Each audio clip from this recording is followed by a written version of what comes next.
छात्र छात्राओं, कल हमने समकालीन भारत एवं शिक्षा में बोधकालीन शिक्षा का मूल्यांकन पढ़ा है। कुछ पॉइंट्स उसमें हमारे रह गए थे, आज उनको हम क्लियर करते चलेंगे। कुछ पॉइंट्स हमने क्लियर कर दिए थे, जैसे गुरु शिष्य का अनुशासित जीवन, यह आपका 6 नंबर का मूल्यांकन है। गुरु शिष्य का अनुशासित जीवन।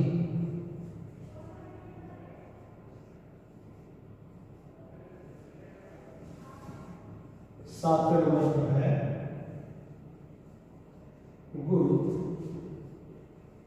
एवं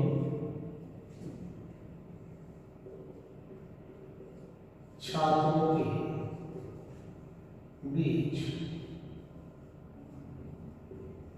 पवित्र एवं मधुर संबंध।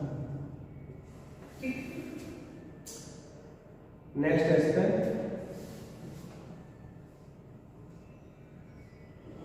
सुसंगठित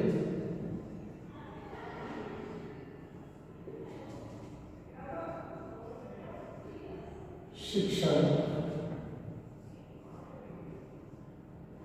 केंद्रों की स्थापना। चलिए 3 चीजें भी देख लेते हैं और आगे चलते हैं। मूल्यांकन में हम गुण पढ़ रहे थे। गुणों में हमारा 5 गुण हमने पढ़ लिए थे। 6ठा गुण आज है हमारा गुरु शिष्य का अनुशासित जीवन। देखिए, छोटा सा उदाहरण मैं देता हूं आपको। कोई भी संस्था होती है, अगर उसके कर्मचारी, चाहे छोटा कर्मचारी हो चाहे बड़ा कर्मचारी हो, अगर अनुशासित जीवन जिएंगे उस संस्था के प्रति, उस संस्था के नियमों का पालन करेंगे, है ना, तो वो संस्था जो है ग्रोथ करती है, वो संस्था जो है विकास करती है। और अगर उस संस्था के जो कर्मचारी हैं, बड़े अधिकारी कुछ और कर रहे हैं, छोटे अधिकारी कुछ और कर रहे हैं, एक दूसरे को सम्मान नहीं दे रहे हैं, एक दूसरे के विचारों को नहीं सुन रहे हैं, और जो संस्था के रूल रेगुलेशन है उसको अच्छी तरह से फॉलो नहीं कर रहे हैं, तो उस संस्था में डेली कुछ ना कुछ वहाँ पर लड़ाई झगड़े कलह चलते रहेंगे और वो संस्था एक ना एक दिन 2-4 साल बाद के वो बंद हो सकती है। उसके बंद होने के कगार में हो सकती है, ऐसी संभावना व्यक्त होती है ना। तो ऐसी कुछ वहाँ पर स्थिति ना बन पाए, वो संस्था जो है, वो शैक्षिक संस्था जो है, क्योंकि शैक्षिक संस्था एक आदर्श होती है पूरे समाज के लिए। शिक्षक जो है एक आदर्श होता है पूरे समाज के लिए, छात्रों के लिए।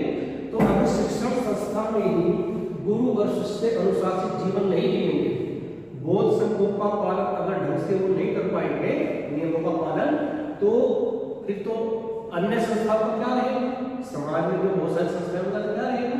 तो इसीलिए उस शिक्षा प्रणाली का एक गुण ये भी है कि वो जो बोध संघ खोले गए थे, बोध विहार, बोध मठ जो खोले गए थे, उनमें जो गुरु शिक्षक थे, जो उपाध्याय थे, पढ़ाने वाले जो थे, और शिष्य दोनों ही अनुशासित जीवन जीते थे।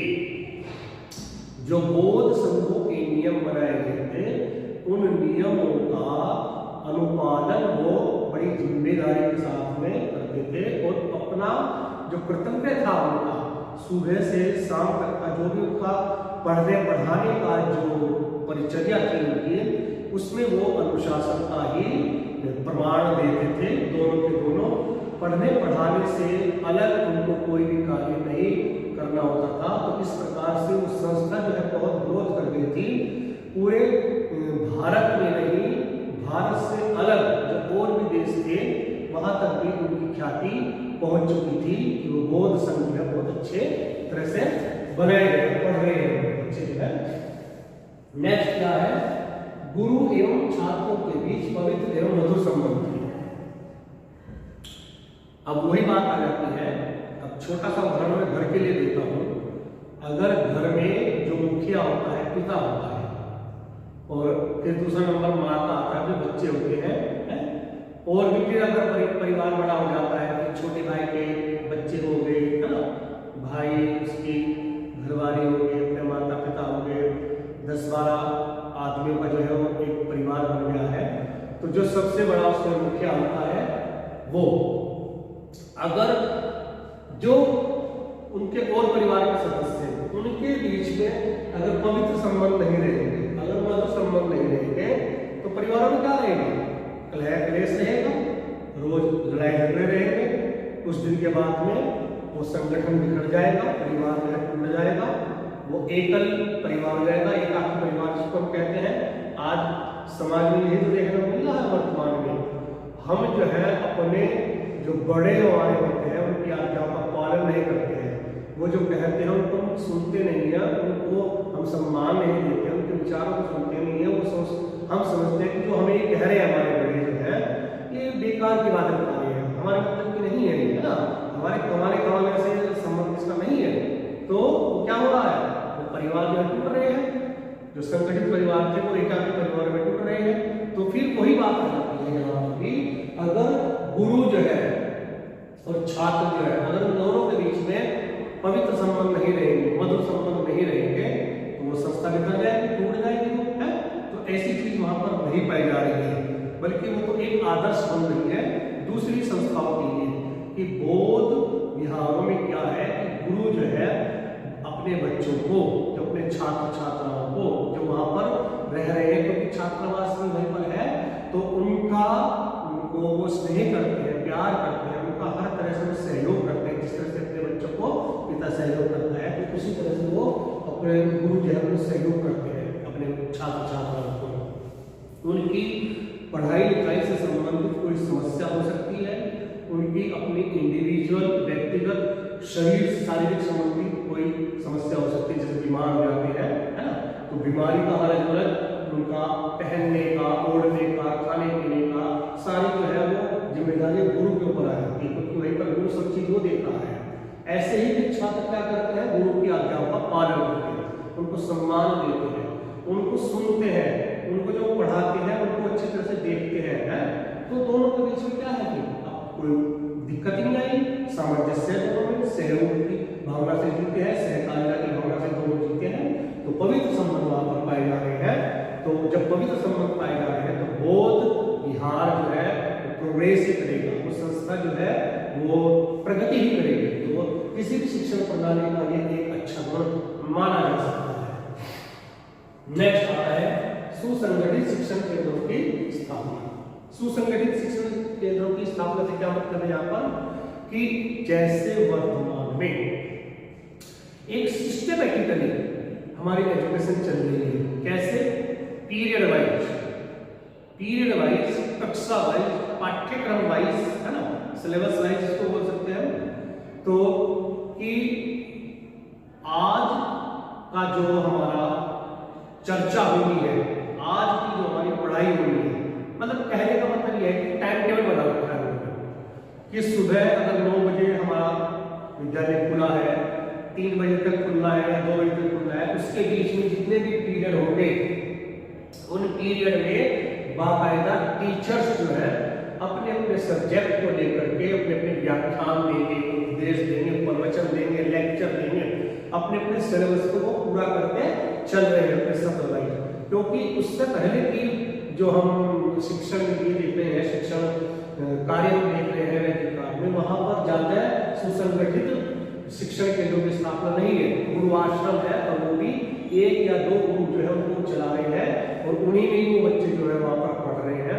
तो अच्छी तरह से एक सुसंगठित शिक्षण केंद्र वहां पर हमें देखने को नहीं मिलते हैं।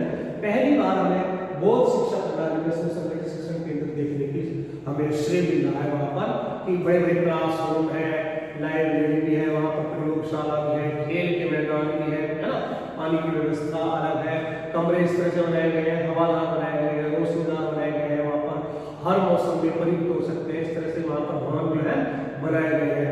और लाइब्रेरी अगर आप देखें, नालंदा विश्वविद्यालय में 9 मंजिला इमारत है जिसमें इसमें लाइब्रेरी बनाई गई है और वहाँ पर विद्वानों के हाथों से लिखी गई किताबें वहाँ पर वो जमा है। तो एक वहाँ पर सिस्टमेटिकली पढ़ाई हो रही है आपकी, और फिर एक पढ़ाई के अंतराल के बाद वहाँ पर एक परीक्षा भी हो रही है, एग्जाम भी हो रहा है। एग्जाम में फिर आपको चाहे वो ओरल हो चाहे रिटन रूप में हो, फिर वहाँ आपको पास फेल के रूप में भी आपको बताया जाता है। तो कुल मिलाकर के ये एक अच्छा गुण वहाँ पर उसका माना जा सकता है। नेक्स्ट हम देखते हैं इसमें कला कौशल व व्यवसाय शिक्षा का उत्तम प्रबंधन। कला कौशलों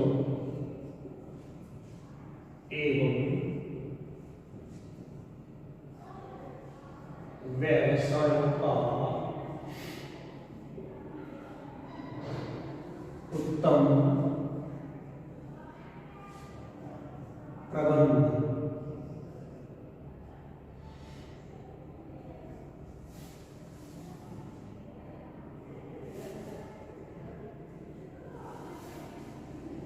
उन शिक्षण केंद्रों में, उन बौद्ध विहारों में, उन बौद्ध मठों में, जैसे तक्षशिला हुआ, नालंदा हुआ, विक्रमशिला हुआ, वल्लभी हुआ, है ना, उज्जैन हुआ, वाराणसी में था। तो उन शिक्षण केंद्रों में विभिन्न प्रकार के कला कौशलों और विभिन्न प्रकार के व्यवसाय की विभिन्न उत्तम प्रकार की व्यवस्था की शिक्षा की व्यवस्था वहां पर की गई थी। तो ये भी इस शिक्षा प्रणाली का एक गुण हम मान सकते हैं, क्योंकि उत्तर काल में क्या था कि जो विभिन्न प्रकार के कला कौशल है, या हाथ की दस्तकारी है, उनकी जो शिक्षा थी वो देनी वहां पर बंद कर दी थी।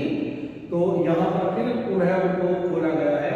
तो विभिन्न प्रकार के हस्त की जो कारीगरी है, चाहे वो लकड़ी का काम है, चाहे वो लेदर का काम है, चाहे वो कागज का काम है, चाहे वो मिट्टी का काम है, चाहे वो गत्ते का काम है, चाहे वो जरी का काम है, चाहे आभूषण बनाने का काम है, चाहे कपड़े बनाने का काम है ना, आपका सिलाई का, कढ़ाई का, बुनाई का, विभिन्न प्रकार के कला कौशल है।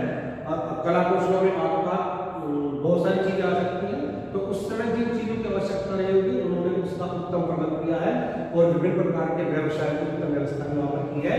जैसे आपकी चिकित्सा व्यवस्था हो सकती है ना, चिकित्सा शिक्षा थी आपकी, और आपकी कृषि शिक्षा थी आपकी वाणिज्य की शिक्षा थी आपकी, और भी जितने भी वहां पर कृषि हो सकती है आपकी, पशुपालन हो सकता है आपका, बहुत सारे जो व्यवसाय थे तो उनकी उत्तम प्रबंध वहां शिक्षा का किया गया था। तो ये भी इस शिक्षा प्रणाली का एक अच्छा गुण हम मान सकते हैं।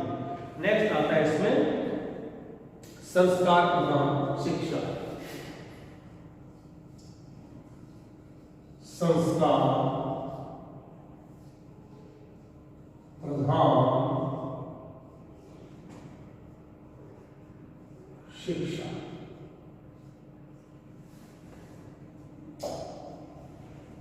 अब की जो शिक्षा है वर्तमान की, वो संस्कार प्रधान शिक्षा नहीं है। आज भी जरूरत है इन चीजों की कि बच्चों को संस्कारवान बनाया जाए, उनको अच्छा एक नैतिक व्यक्ति, एक चारित्रिक व्यक्ति उनको बनाया जाए, एक उनका अच्छा व्यक्तित्व सुगठित किया जाए। लेकिन वर्तमान में विभिन्न प्रकार के व्यवसायों की शिक्षा दी जाती रही है, उनका आर्थिक विकास की तरफ ज्यादा ध्यान दिया जा रहा है, जबकि संस्कार से वंचित है। लेकिन आपका वैदिक काल भी रहा है, आपका बौद्ध काल भी रहा है, इन दोनों कालों में संस्कार प्रधान शिक्षा दी जाती थी। बच्चों को संस्कारवान बनाया जाता था, उनको एक आदर्श नागरिक, एक आदर्श व्यक्ति बनाने की वहां पर कोशिश की जाती थी। उनको यह दिखाया जाता था, उनको यह समझाया जाता था कि जीवन में आपको किस तरह से जीना है, यानी कि जीवन जीने की कला उनको वहां पर सिखाई जाती थी। जीवन में विभिन्न प्रकार की जो मुश्किलें आएंगी, झंझावात आएंगी, कठिनाइयां आएंगी, उनसे आप किस तरह से निपट सकते हैं, क्योंकि तो हमारा एक अभिन्न अंग है। जीवन में परेशानियां भी आती हैं, सुख भी आते हैं, दुख भी आते हैं, तो हमें उनसे किस प्रकार से निपटना है ना। हमें बच्चों के साथ में किस तरह से व्यवहार करना है, हमें अपने बड़ों के साथ में किस तरह से व्यवहार करना है, हमारे जो पड़ोसी है, समाज के व्यक्ति है, उनसे हमें किस प्रकार का आचार व्यवहार उनके साथ में रखना है ना। तो ये सब संस्कारों की बात होती है। अगर संस्कार संस्कारवान व्यक्ति होता है तो अपने बूढ़े माता पिता की वो सेवा के साथ साथ में पड़ोस के लोगों की वो सेवा करता है। उपकारी, दयालु, है ना, परोपकारी उसकी भावना होती है। अगर संस्कारवान व्यक्ति नहीं होगा तो वो अपने अपने लिए ही जिएगा। तो वहां पर बोध काल में संस्कार प्रधान शिक्षा उनको देने की कोशिश की गई है, जिससे बच्चे जो है अच्छे से अच्छा अपना जीवन जी सके, है ना। नेक्स्ट हम इसमें देखते हैं 11 प्राथमिक शिक्षा निःशुल्क लेकिन प्राथमिक शिक्षा निःशुल्क लेकिन उच्च शिक्षा सशुल्क।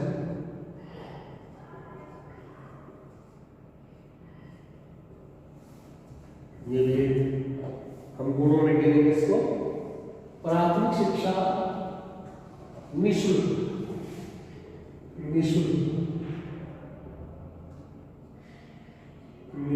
लेकिन उच्च शिक्षा सशुल्क। उस काल में प्राथमिक शिक्षा जो बोध मठों में दी जाती थी वो निःशुल्क दी जाती थी। बच्चों से किसी भी प्रकार का कोई भी पैसा नहीं लिया जाता था किसी भी मद में, चाहे वो एडमिशन फीस हो, चाहे वो ट्यूशन फीस हो, चाहे वो एग्जामिनेशन फीस हो, चाहे वो डेली फीस हो, मेंटेनेंस फीस हो, किसी भी तरह की कोई भी किसी भी मद में बच्चों से फीस नहीं ली जाती थी। समाज के किसी भी धर्म, जाति, वंश के कोई भी व्यक्ति हो, चाहे वो लड़की हो चाहे लड़का हो, उनको फ्री एंड कंपल्सरी एजुकेशन प्राथमिक शिक्षा में वहां पर उनको दी जाती थी। लेकिन उच्च शिक्षा उसी ही को देते थे वो जो सशुल्क, जो शुल्क पे कर सकता हो, जो फीस पे कर सकता हो। उन्होंने एक बाकायदा हर बौद्ध मठ विश्वविद्यालय में, चाहे नालंदा रहा हो, चाहे तक्षशिला रहा हो, विक्रमशिला रहा हो, एक उच्च शिक्षा को देने के लिए फीस का क्राइटेरिया उन्होंने रखा था। उस फीस को वो चाहे सोने की मोहरे, चांदी की मोहरे उनसे दे सकते थे, है ना। अगर वो नहीं होता था उनके पास पैसा तो निर्धन व्यक्ति जो है वहां पर उस बौद्ध मठों की सेवा करके उस फीस को वो अदा कर सकता था। लेकिन फीस जरूरी थी उनके लिए। फीस की एवरेज में वो सेवा दे रहा है, बात वही हो गई है, फीस जरूरी थी। क्योंकि देखिए एक चीज मैं बताता हूं, हमें समाज को साक्षर जरूर बनाना है। तो साक्षर बनाने के लिए हमें प्राथमिक शिक्षा बहुत है। अगर प्राथमिक शिक्षा 5वीं 6वीं तक हमने बच्चों को साक्षर कर दिया, इतना पढ़ा दिया कि क्या हिंदी होती है, क्या हमारा मैथ होता है, क्या हमारा सामाजिक विज्ञान होता है, क्या हमारा विज्ञान होता है, उसकी एक हमने थोड़ी सी जर्नली उसकी हमने जानकारी अगर बच्चों को दे दी तो बहुत कुछ हो जाता है इससे। लेकिन हमें भीड़ इकट्ठी नहीं करनी है आगे उच्च शिक्षा के लिए। हमें प्रतिभाशाली बालक चाहिए, हमें बोर्ड गिफ्टेड वाला चाहिए, हमें करीम चाहिए, है ना। तो उसके लिए बौद्ध विहारों में क्या था, एक तो एंट्रेंस टेस्ट होता था। प्रवेश प्रक्रिया जब होती थी वहां पर, उस प्रवेश प्रक्रिया के लिए आपको प्रवेश परीक्षा भी जानी होती थी। प्रवेश परीक्षा में जब बच्चे पास हो जाते थे उसका एक क्राइटेरिया था कि यहाँ तक के अगर नंबर आएंगे तो आपका एडमिशन हो सकता है, अदरवाइज एडमिशन आपका नहीं होगा। तो उसमें फिर उनका एडमिशन जिन बच्चों का हो जाता था तो उनसे फीस ली जाती थी। क्योंकि अगर वो चीज भी, वो शिक्षा भी अगर उनको फ्री में देते तो उसकी वो कीमत नहीं समझ सकते थे। देखिए आज वर्तमान में देख लीजिए, वैसे तो कहना नहीं चाहिए, लेकिन जो ये आपकी स्कॉलरशिप आती है, स्कॉलरशिप बेस पे जो हमारी शिक्षण व्यवस्था हो रही है, तो स्कॉलरशिप वाले जो बच्चे हैं उस पाठ्यक्रम की वैल्यू नहीं समझते, क्योंकि उनकी जेब से कोई भी पैसा खर्च नहीं होता है। ना तो वो खुद देते पैसे, ना उनके माँ बाप दे सकते हैं पैसे, है ना। तो वो उस पाठ्यक्रम को बस खाना पूर्ति के साथ में ही 1 साल का 2 साल का जैसा भी है उसको पूरा करने की कोशिश करते हैं। ज्यादातर बीएड में हम लोगों ने ऐसा ही देखने को आ रहा है कि बीएड में जो है स्कॉलरशिप बेस के जो बच्चे होते हैं वो बीएड को कोई भी इंपॉर्टेंस नहीं दे रहे हैं, पढ़ने लिखने में इतना भी थोड़ा सा एक किस्म से कह सकते हैं मजा नहीं ले रहे हैं, उसमें रुचि नहीं दिखा रहे हैं पढ़ाई लिखाई में। अगर वो अपनी जेब से पैसा खर्च करते तो उसकी इम्पोर्टेंस को समझते, लेकिन बोध ज्ञान में सब चीज थी। तो ये हम उसका एक गुण मान सकते हैं कि उन्होंने प्राथमिक शिक्षा को निःशुल्क रखा है, लेकिन उच्च शिक्षा को उन्होंने सशुल्क रखा है। जो बच्चा पैसा देगा, जो बच्चा प्रवेश परीक्षा पास करके पैसा दे करके एडमिशन ले रहा है वहां पर, तो वो उसकी इम्पोर्टेंस समझेगा, उसके महत्व को समझेगा और वो उस पाठ्यक्रम को पढ़ने में रुचि दिखाएगा। और जब तक वो पाठ्यक्रम पूरा नहीं होता है तो वो अच्छी तरह से उसकी तैयारी भी वहां पर करता रहेगा, है ना। तो नेक्स्ट हम इसमें और पाठ्यचर्या जो थी वो विस्तृत थी, विस्तृत पाठ्यचर्या।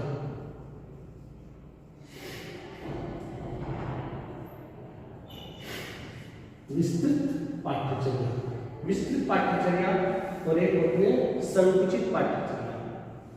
संकुचित पाठ्यचर्या तो क्या है कि जैसे कहीं कॉलेज है, उस कॉलेज में 5-6 विषय हो, आर्ट ग्रुप के या साइंस ग्रुप के, है ना, कॉमर्स ना हो उसमें, तो बच्चों और विशेषकर लड़कियों की फिर मजबूरी हो जाती है माँ बाप को वहाँ पर भेजने की या ना भेजने की, कि अगर बच्चा साइंस लेना चाहता है, लड़की विशेषकर अगर साइंस लेना चाहते हैं और उसके आसपास जो है जो कॉलेज है उसमें साइंस स्ट्रीम नहीं है, उसमें कॉमर्स स्ट्रीम नहीं है ना, जिसमें वो पाठ्यक्रम लेना चाहती है, तो उसकी मजबूरी हो जाती है फिर वहाँ पर कि या तो पढ़ना है तो कला में पढ़े, आर्ट ग्रुप में पढ़े, अदरवाइज अपनी पढ़ाई रोके, क्योंकि लड़कियों को हम दूर भेजना नहीं चाहते हैं, माहौल खराब है ना।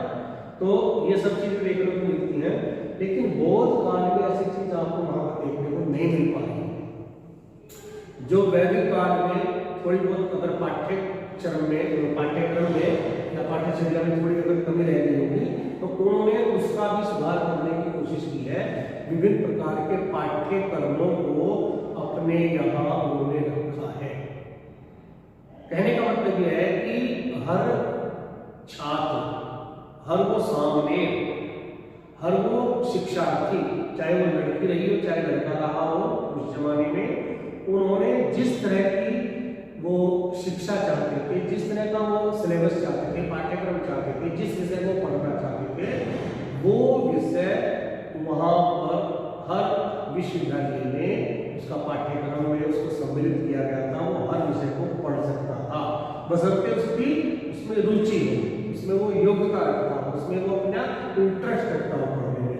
तो इस तरह का उन्होंने अपनी पाठ्यचर्या को बहुत ब्रॉड बना दिया था कि कोई भी बच्चा, और उसी चीज को देख करके विदेशों से बच्चे वहां पर, जैसे आपका जावा हुआ, मलेशिया हुआ, मध्य एशिया हुआ, चाइना हुआ, है ना, ये सब चीजें आपने नाम पे सुना होगा कि हवेन साहब जो है यहाँ पर पढ़ने के लिए भी आया है यहाँ पर, है ना, वो उसने पढ़ाई भी की है यहाँ पर, और उसने बौद्ध संघों के या बौद्ध मठों के बारे में बहुत कुछ लिखा भी है उसने।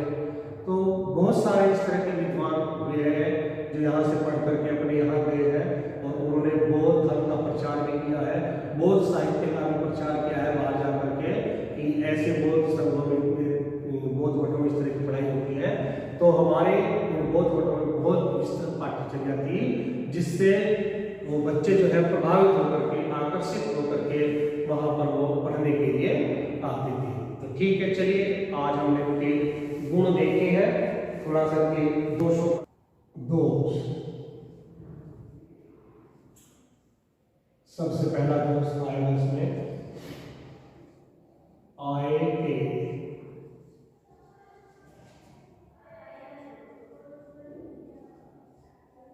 अनिश्चित स्रोत। दूसरा शिक्षा का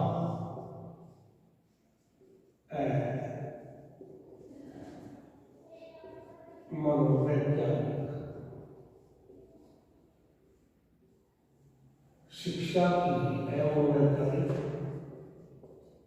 संरचना।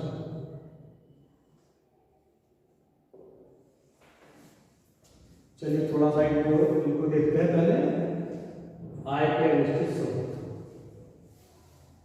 कोई भी संस्था होती है, अगर उसके आय के निश्चित स्रोत नहीं होंगे तो वहां पर व्यवस्था सही ढंग से नहीं चल पाएगी, वो संस्था ढंग से नहीं चल पाती है, किसी भी तरह से खींचने की कोशिश की जाती है और जो उनके अधिकारी होते हैं वो धन्यवाद के पात्र होते हैं कि उस अनिश्चित आय के स्रोत में भी संस्था को एक अच्छा लेकर के चल रहे हैं।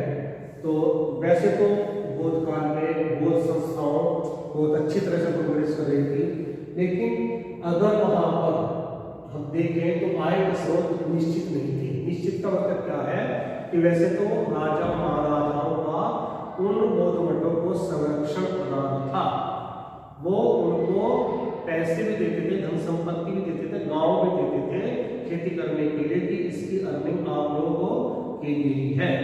बट एक रेगुलर फॉर्म में, एक निरंतर, जैसे हम मंथली मान लेते हैं, महीनेवार मान लेते हैं कि महीनेवार जो है इस बौद्ध मठ को 1 लाख रुपया दिया जाएगा या 50,000 दिए जाएंगे, ऐसी रेगुलर फॉर्म में कोई व्यवस्था की नहीं थी, है ना। तो ये एक बौद्ध शिक्षा प्रणाली का हम एक दोष मान सकते हैं।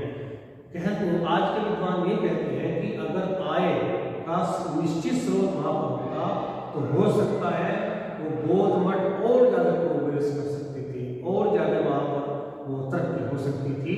तो ये भी एक उन्होंने इसका एक दोष माना है। दूसरा दोष क्या है? शिक्षा की अमनोवैज्ञानिक संरचना। क्या है? आज के वैज्ञानिक शिक्षक लोग या शिक्षक विद्वान जो है वो मान रहे हैं इसको कि उस जमाने में 2 स्तर की शिक्षा थी। कौन सा? एक तो प्राथमिक स्तर और दूसरा था आपका उच्च स्तर। तो ये बौद्ध काल के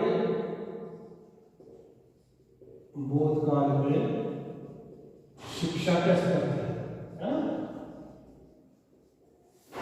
2 स्तरों पर वहां पर शिक्षा पाएंगे, प्राथमिक स्तर पर और उच्च स्तर पर। तो इससे आज के जो विद्वान लोग हैं या साइकोलॉजिस्ट जो है इसको गलत मान रहे हैं, क्योंकि आपने 2 ही स्तर की शिक्षण विद्या लागू कर रखी है, प्राथमिक स्तर और उच्च स्तर की, उसी से आप पढ़ा रहे हैं।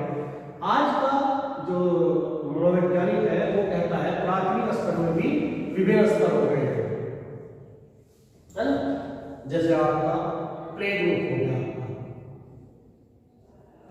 गया, आपका इसमें आपके शुरुआती जो बच्चे होते हैं, फिर आपका नर्सरी हो गया, है ना, या प्री नर्सरी हो गया, फिर आपका नर्सरी हो गया, आपका LKG हो गया या UKG हो गया, फिर आपका जो है प्राथमिक स्तर आ जाएगा या प्राइमरी लेवल आ जाएगा, है ना, प्राइमरी लेवल आपका। और देखिए इसमें बच्चों को किसी और विधि से पढ़ाया जा रहा है, यहाँ पर किसी और विधि से पढ़ाया जा रहा है, यहाँ पर जो है किसी और विधि से पढ़ाया जा रहा है, फिर यहाँ पर और विधि से पढ़ाया जा रहा है, क्योंकि ये आपकी बच्चों की जो IQ लेवल है, क्योंकि एज भी यहाँ पर अलग अलग हो रही है, तो एज के अनुसार बच्चों की जो IQ लेवल है, बुद्धि लगती है, वो हमारी अलग अलग होती है। यहाँ से भी बढ़ती है, धीरे धीरे बढ़ रही है ना। और यहाँ क्या होगा, आपका प्राथमिक स्तर हो रहा है और उसी के अनुसार आपने जो शिक्षण विधियां गठित की है उसी से पढ़ा है ना। फिर आप यहाँ पर अलग अलग हो गए, तो एक तो ये हो गया कि आपका मनोवैज्ञानिक स्ट्रक्चर है, साइकोलॉजिकल स्ट्रक्चर है आपका शिक्षा का। फिर आपका इसके बाद में आप माध्यमिक स्तर भी आता है आजकल, है ना, वर्तमान में आपका माध्यमिक स्तर में भी फिर आप कक्षा 6, 7, 8, 9, 10, फिर कक्षा 6, 7, 8 है आपका, वो आपका जूनियर में भी गिना जाता है ना, उसकी शिक्षण विधियां अलग है। फिर आपका 9, 10 है, 11, 12 है, उसकी शिक्षण विधियां अलग है, क्योंकि IQ लेवल फिर यहाँ पर थोड़ा सा बढ़ गया हमारा। फिर आपका उच्च स्तर आता है ना। तो 3 स्तर के ये होंगे, इन तीनों स्तर में भी अलग अलग उसके लेवल बना रखे हैं, तो इसको इन्होंने मनोवैज्ञानिक स्तर माना है, संरचना मानी है। तो और उस जमाने को सिर्फ प्राथमिक और उच्च स्तर पर ही वो शिक्षा वहाँ पर उनको दी जाती थी। तो उसको उन्होंने एमोनोलॉजिकल स्ट्रक्चर बोला है कि एक ही जो शिक्षण विधियां है आज की, उन्हीं के आधार पर आप बच्चों को, चाहे वो किसी भी लेवल का है, आप पढ़ाते जा रहे हैं उनको। तो ये थोड़ा सा हमने इसके कुछ दोषों पर विचार किया है। चलिए कल फिर कुछ और देखते हैं इसमें।